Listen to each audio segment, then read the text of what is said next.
आगे कदम बढ़ गए। जैसे को भवन में प्रवेश किया तो कैकेयी जी रूठी बैठी थी। महाराज जैसे ही पहुंचे तो कैकेयी जी खड़ी नहीं हुई, अभिवादन नहीं किया। जबकि आप जानते हैं कि महाराज श्री दशरथ पति की ही भूमिका में नहीं है, राष्ट्रपति की भी भूमिका में है। बोलो है कि नहीं?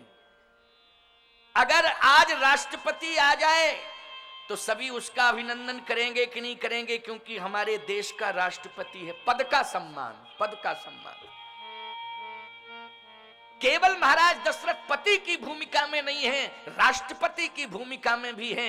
एक पत्नी का धर्म कहता है पति यदि आ जाए तो उसे बैठा रहना चाहिए कि खड़ा हो जाना चाहिए? खड़ा हो जाना चाहिए। मर्यादा यही है।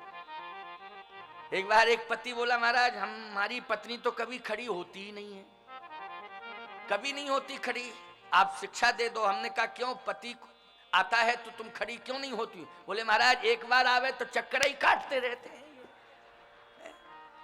अरे इनको कम से कम ये सोचना चाहिए कि घर की बहुत जिम्मेदारियां हैं। अरे घर में ही नहीं रहें, घर की जिम्मेदारियों को संभालें, समाज की जिम्मेदारियों को संभालें। और हमारे पति हैं, हमारा गौरव बढ़ेगा अगर ये कुल और समाज की जिम्मेदारी के साथ साथ देश की जिम्मेदारी को संभालें तो हमारा गौरव बढ़ेगा।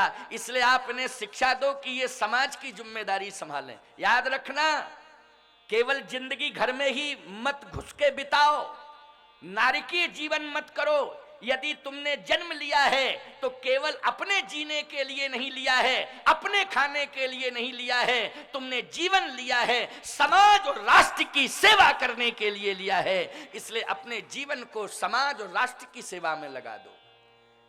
ये जीवन प्रमादी बनाने की जरूरत नहीं है, आलसी बनाने की जरूरत नहीं है कि खाली हो पड़े पड़े सो रहे हो, कुछ काम नहीं करना है। आलसी प्रमादी जीवन को भगवान भी स्वीकार नहीं करते हैं। इसलिए मैं कहना चाहता हूं कि अपने अपने जीवन को राष्ट्र और समाज की सेवा से जोड़ो। हमारी माताएं आज अपनी संतान को राष्ट्र की सेवा से जोड़ें।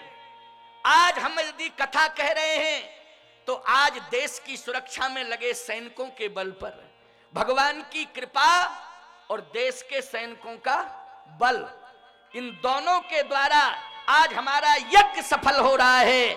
अगर हमारे देश के नौनिहाल सैनिक बन करके देश की रक्षा न करते होते तो आज बोलो हम शांति से जीवन व्यतीत कर पाते क्या?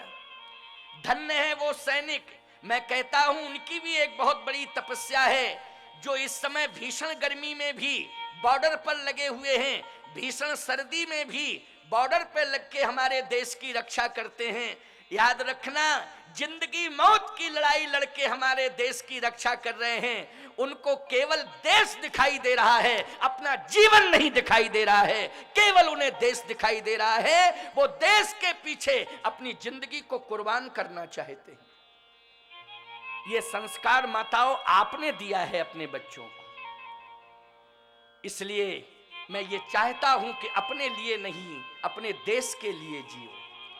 आलसी प्रमादी जिंदगी मत जियो, अपने राष्ट्र के लिए जियो। उत्साहित होकर के राष्ट्र की सेवा करो, समर्पित होकर के राष्ट्र की सेवा करो।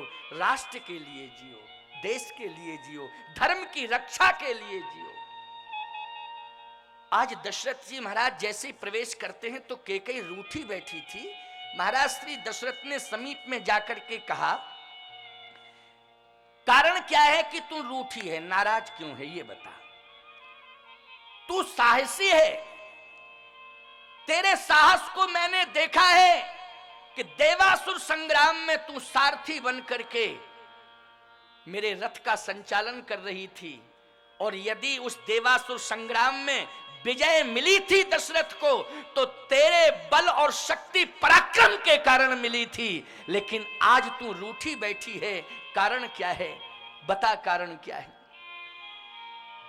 कैकेयी ने कहा कि कारण रूठने का है, उसको समझने के बाद आप मेरे मन की संतुष्टि करेंगे क्या? दशरथ जी ने कहा क्यों नहीं? तो कैकेयी ने कहा दैन कहूं मह दोई बर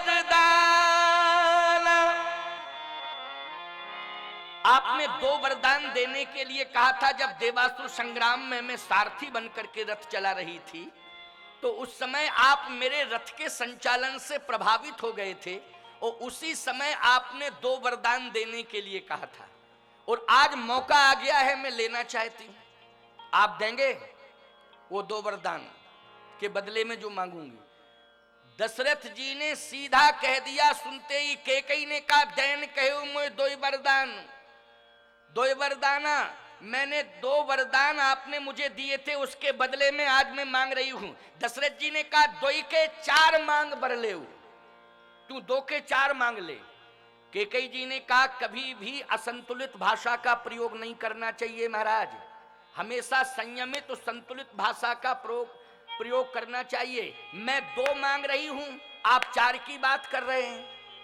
अरे कम से कम ये समझना चाहिए था कि 2 हैं तो वो 2 हैं कौन? कैकेयी बोली, 2 में ही पसीना निकल जाएगा, 4 की तो बात छोड़ो।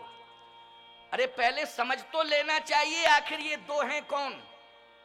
अब तुम्हारी समझ में आई बात?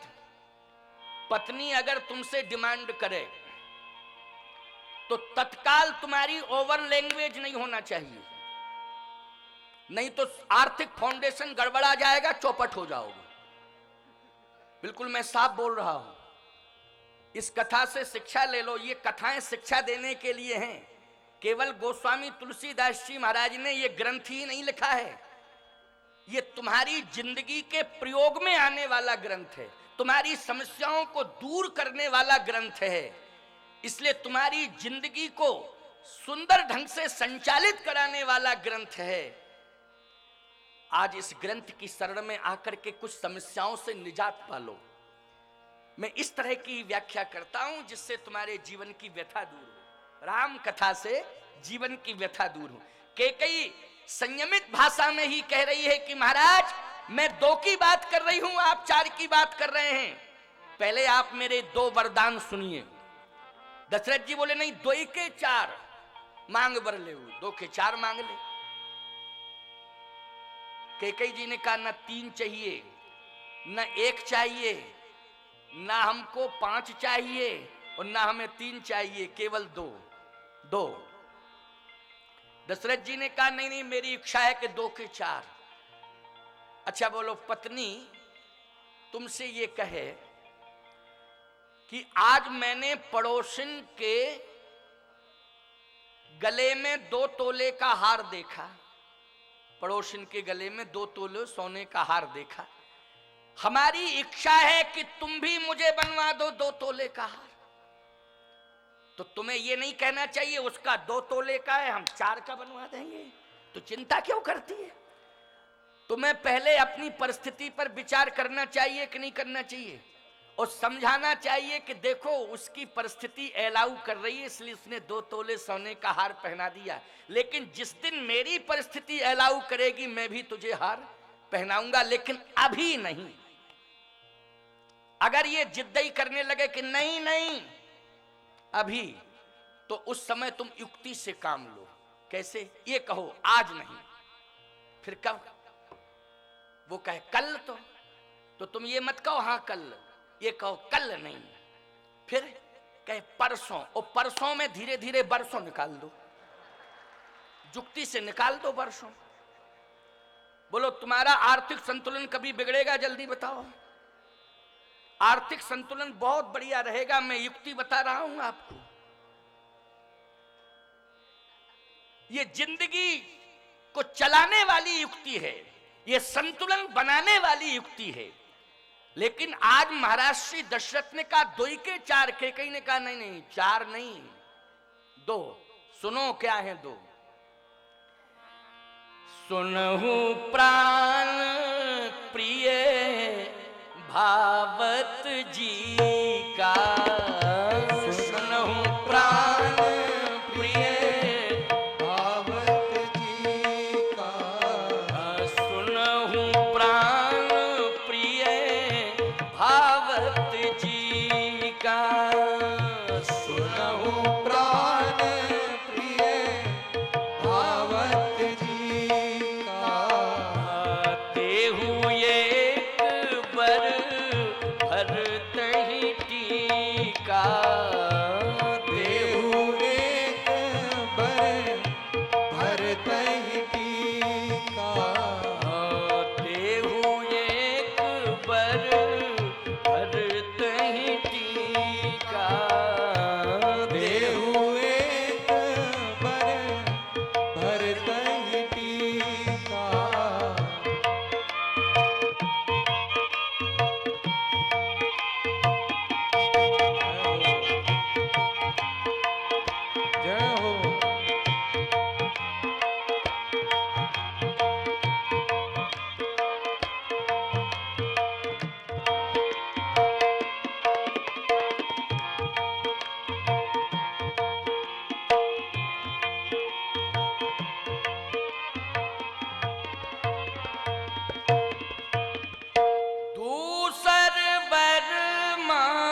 सुनहु प्राण प्रिय भावत जी का, देहु एक वर भरतहि टीका। श्री राम को राजा बनाना चाहते हैं आप, नहीं, राजा भरत को बनाना है। अच्छा, भरत को बनाना है। इतना सुना, पसीना निकलने लगा, कांपने लगे। कहे रुको रुको रुको, अभी धीरज रखो। तापस वेश विशेष उदासी,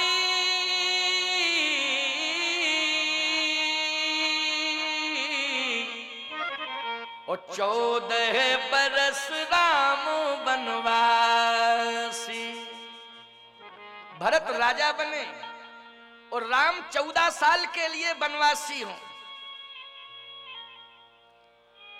दशरथ जी मूर्छित होकर के गिर पड़े, मूर्छित होकर के गिर पड़े महाराज श्री दशरथ।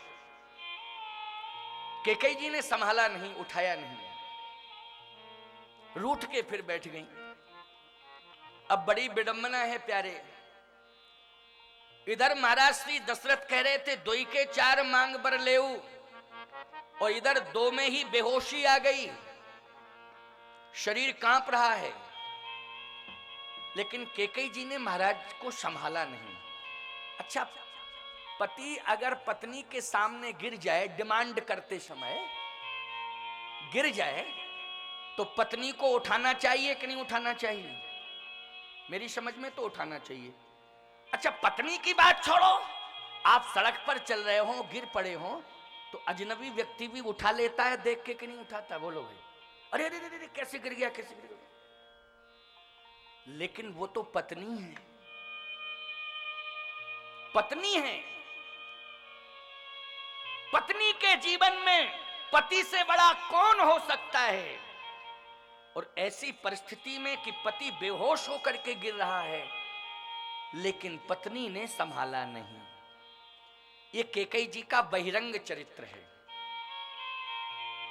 ये बहिरंग चरित्र जब हम कैकेयी जी का सुनते हैं तो कैकेयी जी के प्रति हमारी श्रद्धा नहीं होती। क्यों भाई? क्योंकि ऐसा नहीं करना चाहिए था।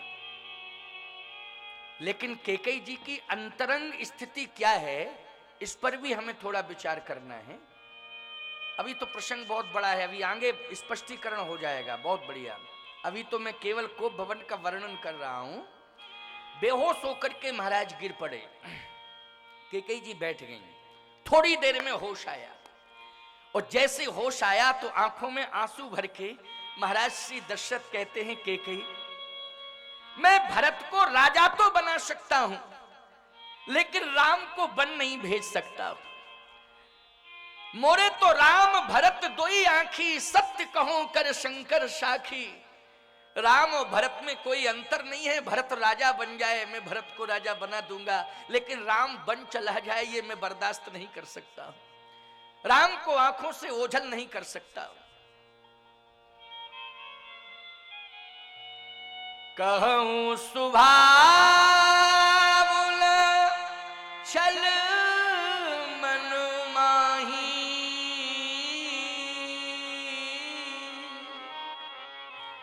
जीवन मोरे राम बिन नाहि। जीवन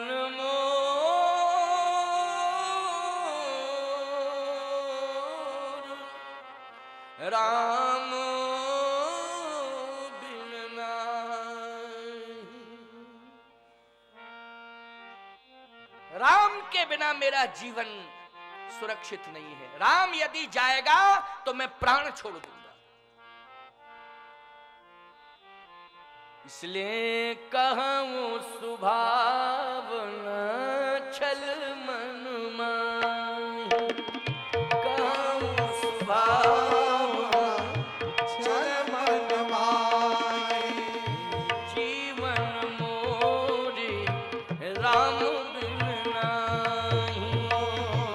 जीवन मोर राम बिन नाहि। मांग माथ अवहि देव तो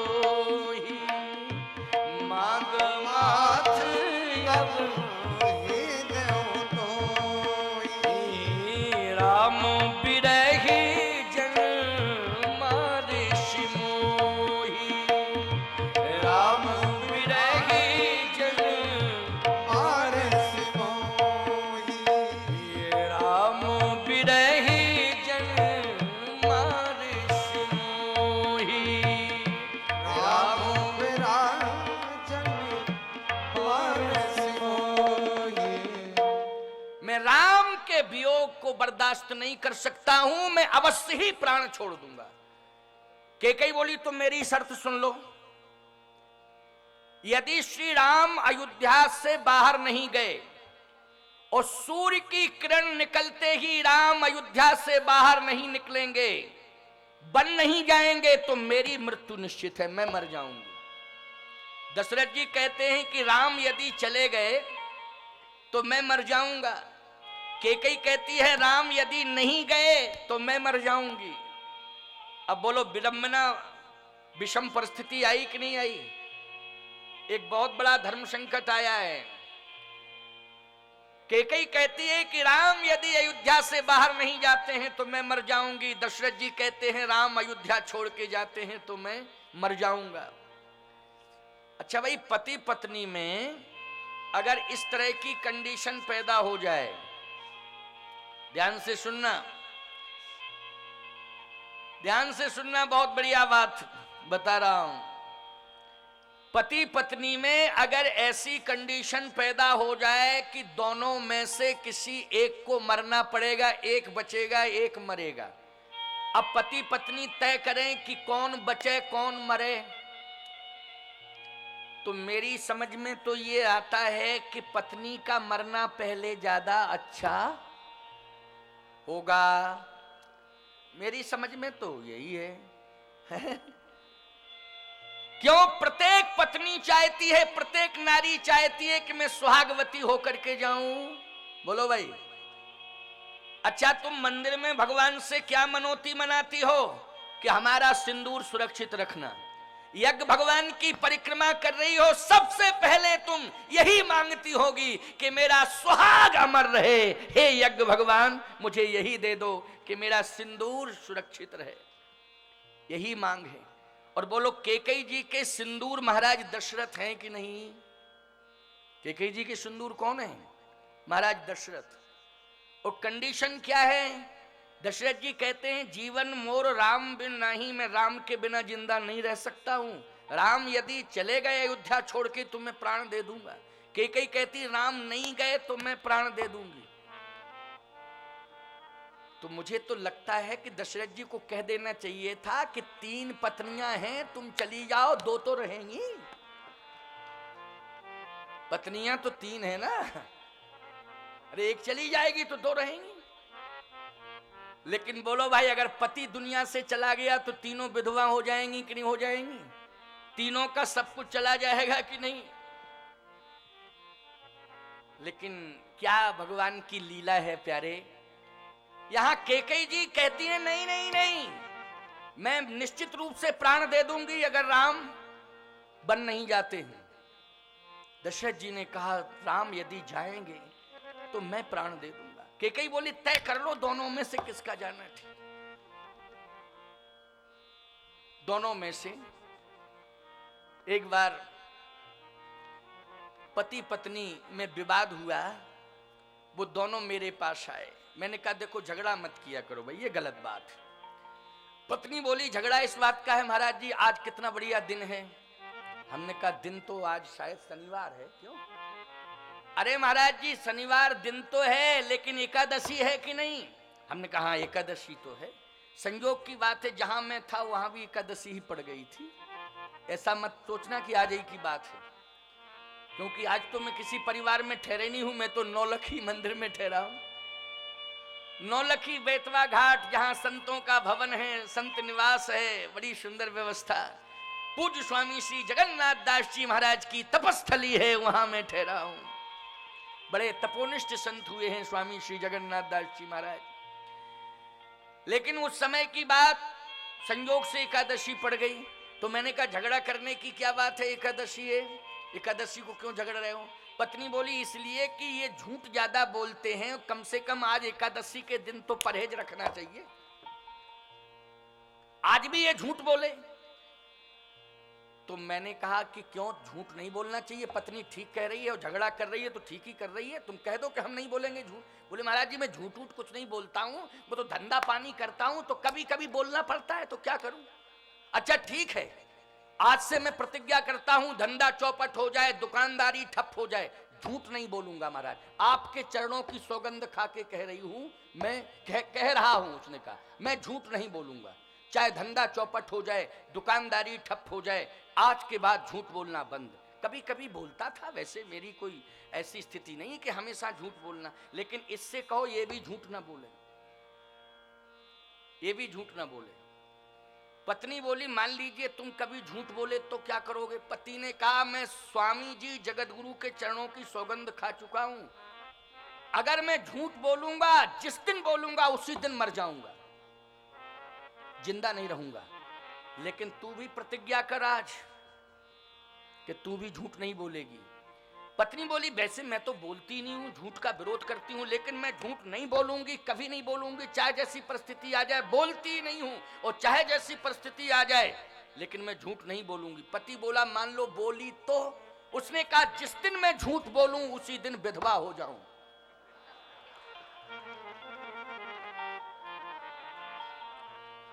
बोलो भाई, मरना तुम्ही को पड़ेगा कि नहीं? भाई यहां भी ऐसी विषम परिस्थिति प्यारे। केकई जी कहती हैं कि ठीक है यदि राम नहीं जाते हैं तो मैं निश्चित रूप से प्राण छोड़ दूंगी। अब आप विचार करना, महाराज श्री दशरथ बार बार केकई को समझा रहे हैं, लेकिन केकई समझ नहीं रही है। अब जब केकई नहीं समझी, देखो पत्नी समझाने पर न समझे, पुत्र समझाने पर न समझे, तो फिर भगवान पर छोड़ देना चाहिए। किस पर छोड़ना चाहिए? भगवान पर छोड़ना चाहिए। मैं आपसे ये पूछना चाहता हूं, जब केकई जी को भवन में नहीं समझी तो महाराज श्री दशरथ ने भगवान शंकर पर छोड़ दिया। किस पर छोड़ा? शंकर जी पर। सुमिरि महेशहि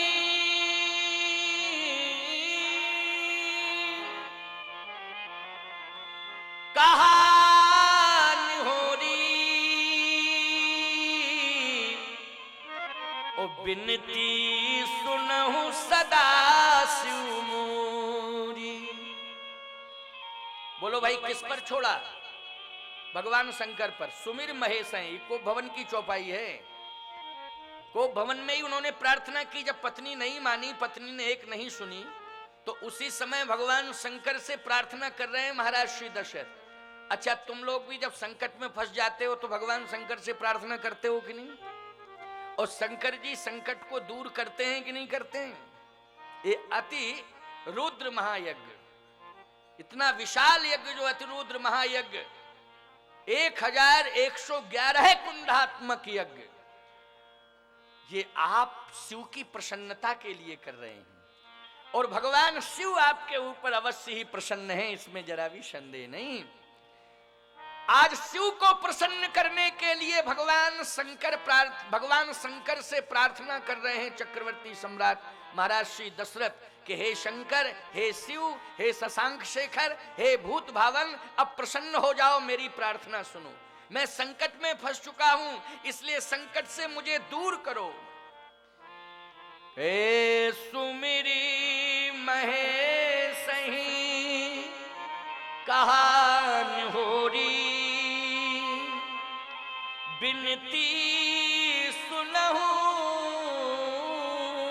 सदा शिव मोरी।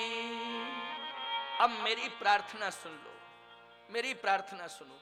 अच्छा जब एरा गैरा नत्थु खैरा की प्रार्थना शंकर जी सुन लेते, बोलो सुन लेते कि नहीं, तो भगवान राम के पिता की सुनेंगे कि नहीं सुनेंगे? बिल्कुल सुनेंगे, कन्फर्म है। जब साधारण से साधारण की सुन लेते हैं, कोई थोड़ा सा जल चढ़ा दे और प्रार्थना करे तो सुन लेते हैं कि नहीं सुन लेते? लेकिन आज भगवान राम के पिता स्वयं चक्रवर्ती सम्राट महाराज श्री दशरथ आज प्रार्थना कर रहे हैं और बुला रहे हैं, कह रहे हैं हमारी प्रार्थना सुनो।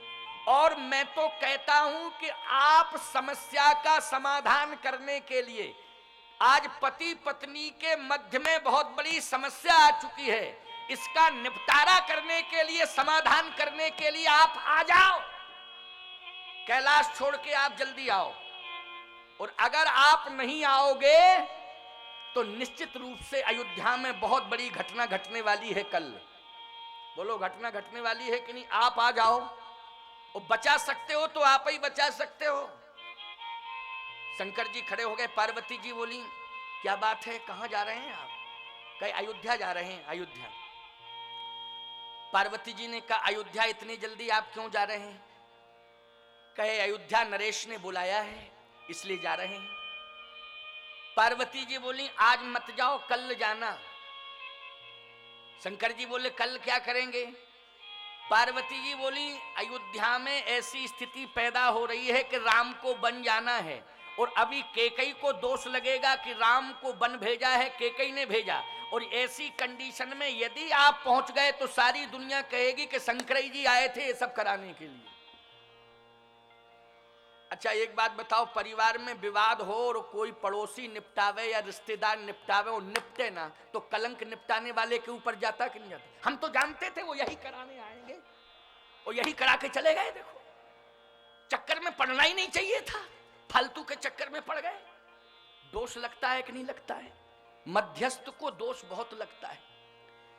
पार्वती जी ने कहा महाराज आपसे प्रार्थना है कि आप अभी माहौल ठीक नहीं है, इसलिए आप अयोध्या मत जाओ। शंकर जी ने कहा सुनो पार्वती, मैं अभी जाऊंगा, तत्काल जाऊंगा।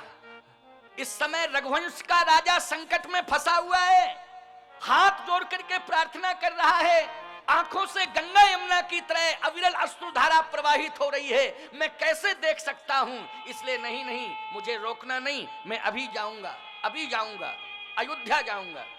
पार्वती जी बोली ठीक है महाराज, यदि आपकी इच्छा है तो आपको रोक कौन सकता है, जाओ। देखो शंकर जी आए, ये रामायण की कथा है। मैं कहता हूं ठीक से रामचरितमानस को अगर तुम पढ़ने लग जाओ तो रामचरितमानस की गहराई को समझ लोगे, लेकिन पढ़ते तो हो, बस पढ़ के रख देते हो। रामायण को आपने लिया और थोड़ा पढ़ा और रख दिया, और कोई भ्रम हुआ तो उसके निवारण की नहीं सोची, लेकिन ये सोचने लगे कि ये भ्रम इसमें ऐसा है तो ऐसा, ऐसा क्यों, ऐसा क्यों, ऐसा क्यों, ऐसा क्यों? अरे ऐसा क्यों, ऐसा क्यों, ऐसा क्यों, ये मत सोचो। रामचरितमानस में अगर एक जगह शंका है तो दूसरी जगह उसका समाधान है। किसी अन्य ग्रंथ की सहयोग की आवश्यकता नहीं है। अन्य किसी